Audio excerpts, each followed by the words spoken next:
हाय दोस्तों, top coaching classes में आप लोगों का स्वागत है। मैं विनोद आप लोगों के सामने रीजनिंग का चैप्टर लेके आया हूँ। उम्मीद है आप लोग इसको पसंद करेंगे।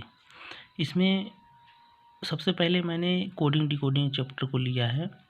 ये रीजनिंग का सबसे महत्वपूर्ण टॉपिक होता है, जिसमें अहम रोल होता है इस रीजनिंग में कोडिंग डिकोडिंग का। ठीक, तो इसमें चलते हैं। सबसे पहले देखते हैं कोडिंग डिकोडिंग होती क्या है। कोडिंग डिकोडिंग में क्या होता है, किसी संदेश या सूचनाओं को भेजने की एक पद्धति है जिसमें गुप्त रूप से किसी संदेश या सूचनाओं का आदान प्रदान किया जाता है। तो इसमें हम सबसे पहले लेंगे कोडिंग क्या होती है।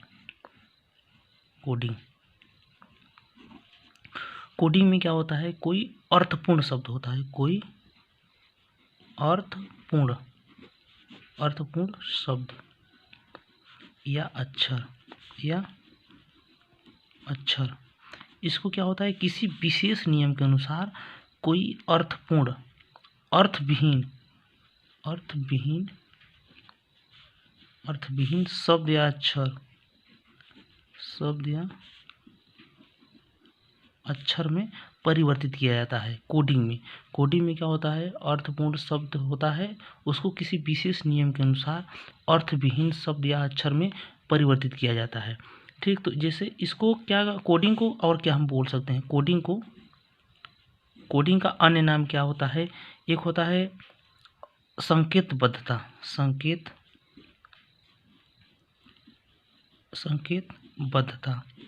इसका दूसरा नाम है संकेतन। तीसरा नाम है कूटलेखन। इसका एक और नाम है कूटीकरण।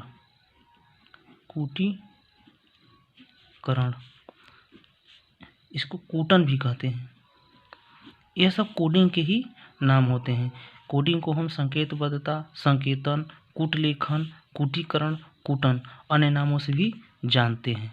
जैसे एग्जाम्पल में अगर हम लेते हैं, जैसे मान लीजिए संतोष नाम है। संतोष को हम ये अर्थपूर्ण शब्द है। संतोष एक नाम है व्यक्ति का।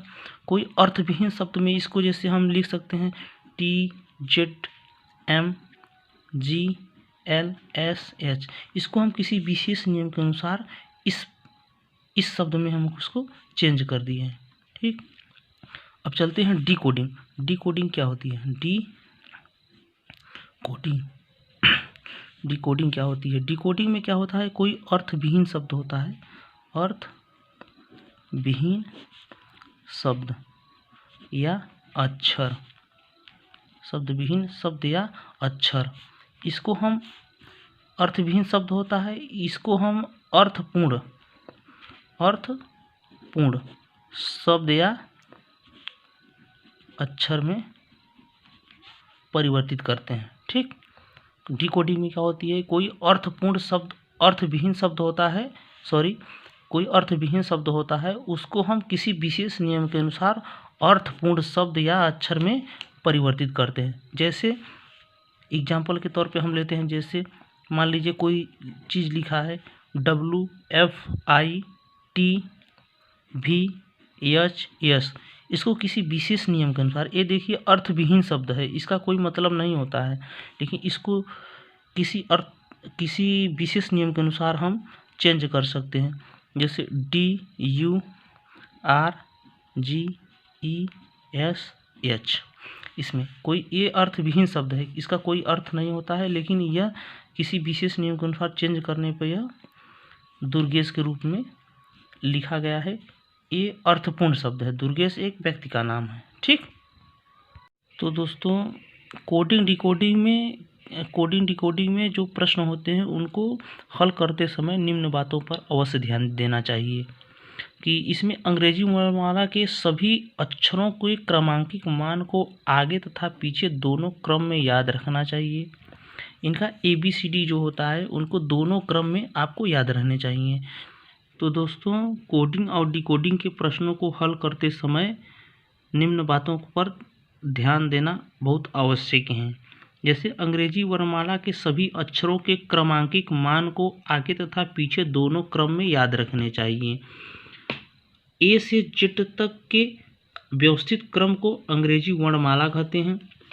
अंग्रेजी वर्णमाला में कुल 26 अक्षर होते हैं। अंग्रेजी वर्णमाला में कितने अक्षर होते हैं? 26। ए से जेड तक कुल 26 अक्षर होते हैं, जिसमें सभी अक्षरों का मान अलग अलग होता है, जिसके प्लेस वैल्यू सबका व्यवस्थित रहता है। इसमें प्लेस वैल्यू सबकी अलग अलग होती है। जैसे ए का 1 हो गया, बी का 2 हो गया, सी का आपका 3 हो गया और डी का 4 हो गया। इसी तरीके से अन्य जैसे जेड 26वें अक्षर पे आता है।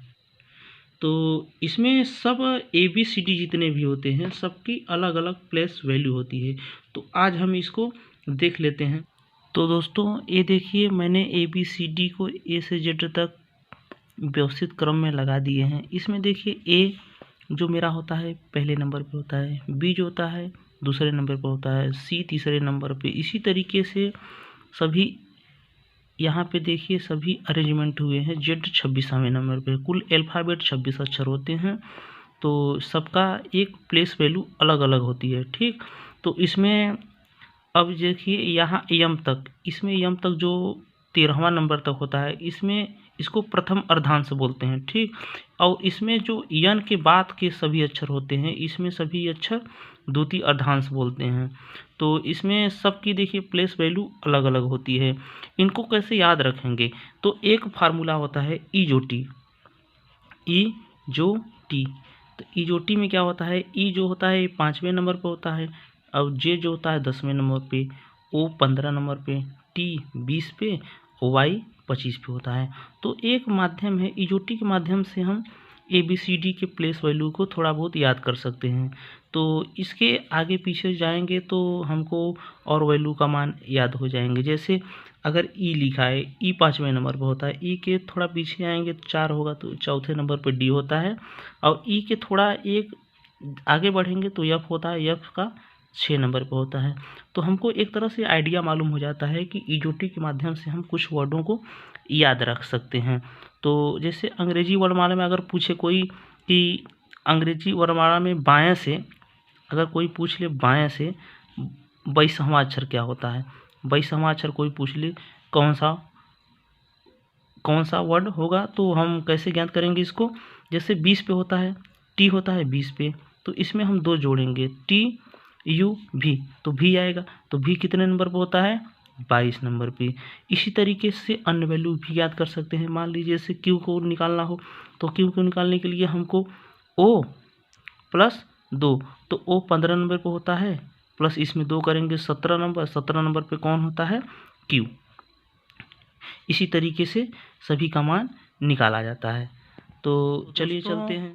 कोडिंग डिकोडिंग के प्रश्नों को हल करते समय प्रत्येक अक्षर के विपरीत अक्षर की आवश्यकता हो सकती है, जिसे याद रखना एक सरल तरीका है। जैसे हम इसमें बनाए हैं उफ लो बाई शर्ट जी। इसमें देखिए कुछ वर्डों का विपरीत वर्ड हमको याद हो जाते हैं इससे, सबका तो नहीं लेकिन कुछ वर्डों का याद हो जाता है। जैसे उफ हो गया, तो यू का उल्टा क्या होता है? अपोजिट। यू का अपोजिट एफ होता है। इसमें यल का अपोजिट ओ होता है। जैसे यल ओ, ये दोनों एक दूसरे के अपोजिट हैं, एक दूसरे के अपोजिट हैं। इसमें भी और ई एक दूसरे के अपोजिट हैं। इसमें बी और वाई एक दूसरे के अपोजिट होते हैं। और इसमें देखिए यस एच के अपोजिट होता है, आई आर के अपोजिट होता है, और टी जी के अपोजिट होता है। तो जैसे हमको ए के विपरीत अगर निकालना हो, ए के विपरीत होता है जेड, बी के विपरीत देखिए इसमें दिया है, बी के विपरीत वाई होता है, सी के विपरीत क्या होता है? एक्स। तो हमको याद रख सकते हैं क्रैक्स। ठीक, क्रैक्स से याद कर सकते हैं, एक दूसरे के विपरीत हैं। अब देखिए डी के विपरीत क्या होता है, तो डी के विपरीत हम जैसे एक डी के विपरीत डब्लू होता है, इसको हम ड्यू से याद कर सकते हैं। ड्यू से एक आइडिया मालूम हो जाता है कि डी के विपरीत डब्लू है। ठीक, अब ई के विपरीत क्या होता है? बी होता है। ठीक, और एफ के विपरीत क्या होता है? एफ के विपरीत क्या होता है बताइए? एफ के विपरीत होता है यू। ठीक, एफ के विपरीत यू होता है। तो इसको हम याद रख सकते हैं फॉर यू, ठीक। एफ के विपरीत यू होता है, और जी के विपरीत टी होता है। तो एक तो जीटी रोड से हम याद कर सकते हैं जी के विपरीत टी होता है, और एच के विपरीत यस होता है। इसको हम हाई स्कूल से याद कर सकते हैं, हाई स्कूल, इसको हम हाई स्कूल से याद रख सकते हैं कि यस के विपरीत एच होता है। अब देखिए आई के विपरीत आर, तो इसको हम याद कर सकते हैं इंडियन रेलवे, मतलब आई आर के विपरीत है। अब उसके बाद चलते हैं जे के विपरीत क्यू, तो इसको हम जैक से याद कर सकते हैं, जैक इस तरीके से लिख सकते हैं, जैक एक दूसरे के विपरीत हो जाएंगे, ठीक। तो हमको मालूम है, जैसे कि थोड़ा बहुत मोटा में हमको मालूम होता है, ये एग्जैक्ट नहीं तो हर वर्ड का मतलब थोड़ा बहुत आइडिया हमको मालूम हो जाता है। तो के का देखिए, के का क्या होता है पी, तो इसको हम पीके से याद कर सकते हैं, पीके एक मूवी थी ना, पीके वहीं वाली, तो इसको हमको आइडिया थोड़ा बहुत मालूम हो जाएगा। तो यल के विपरीत क्या होता है ओ, इसको हम लव से याद कर सकते हैं। इसमें देखिए दो चीज़ पता चलते हैं, यल के विपरीत ओ है और भी के विपरीत ई है, ठीक। तो इसमें देखिए एक यम के विपरीत यन होता है, इसको हम मैन से याद रख सकते हैं, मैन से एक दूसरे के विपरीत हैं। देखिए सभी का मालूम हो जाएगा, ए के विपरीत जेड, बी के विपरीत वाई, सी के विपरीत एक्स, इसी तरीके से जी का विपरीत टी, एफ के विपरीत यू, सबका मालूम हो जाएगा। तो ये सबसे आसान तरीका है इसको याद करने का। तो दोस्तों इसमें अंग्रेजी वर्णमाला के प्रत्येक अक्षर के विपरीत अक्षर को योग विधि भी एक फार्मूला है याद करने का, एक दूसरे के अपोजिट अक्षरों की। यदि अंग्रेजी वर्णमाला के कोई भी दो अक्षर जिनके संख्यात्मक मान का योग 27 हो, तो वे एक दूसरे के अक्षर आपस में विपरीत होंगे। जैसे मान लीजिए यहाँ पे दिया है ए का अल्फा प्लेस वैल्यू क्या होती है 1 होता है, और जेड की कितनी होती है 26 होता है। इन दोनों को अगर हम जोड़ देंगे ए प्लस जेड बराबर 27 हो जाता है। तो ए और जेड एक दूसरे के विपरीत हैं। जैसे मान लीजिए, जैसे ई का 5 होता है और भी का कितना होता है 22, तो ई प्लस भी बराबर 5 प्लस 22 बराबर 27। तो देखिए यहाँ पे ई का विपरीत भी हो गया। इसी तरीके से अन्य वर्ड का भी हमको याद हो सकते हैं। जैसे यस का विपरीत अगर कोई पूछ ले, अंग्रेजी वर्णमाला में अक्षर यस का विपरीत अक्षर क्या होगा, तो हमको यस का मालूम है, यस कितने नंबर पे है 19 नंबर पे। तो अगर हमको पूरे 27 होते हैं, इसमें से अगर 19 नंबर पे यस हो गया, तो 19 में कितना हम जोड़ें कि 27 आ जाए, तो 8 जोड़ेंगे तो 27 आएगा। तो 8 नंबर पे 19 नंबर पे तो यस है, प्लस 8 नंबर पे क्या होता है यच होता है, ठीक। तो क्या होता है यस और यच एक दूसरे के विपरीत हो जाएंगे। इसी तरीके से हम अन्य वैल्यू का भी मान निकाल सकते हैं। तो दोस्तों कोडिंग डिकोडिंग के टाइप पर हम देखते हैं कि कितने तरीके से इसमें क्वेश्चन आते हैं, कितने टाइप के होते हैं क्वेश्चन जो कोडिंग डिकोडिंग में पूछे जाते हैं एग्जाम ऑब्वियस से, ठीक ना। तो इसमें अक्षर कोडिंग एक होती है, एक होती है संख्या कोडिंग, एक होती है शब्द प्रतिस्थापन कोडिंग, एक होती है मिश्रित कोडिंग, और 5वें नंबर पर होती है प्रतीक कोडिंग, और 6ठे नंबर पर होती है शर्तानुसार कोडिंग। जो शर्त के अनुसार दिए रहते हैं उसके अनुसार एक कोडिंग दी रहती है। तो इसमें हम सबसे पहले एक एग्जाम्पल लेते हैं। तो चलिए चलते हैं, एक एग्जाम्पल लेते हैं। देखिए जैसे मान लीजिए हम लोग लाइट LIGHT, इसको हम अगर लिखा गया है जैसे JGEFR,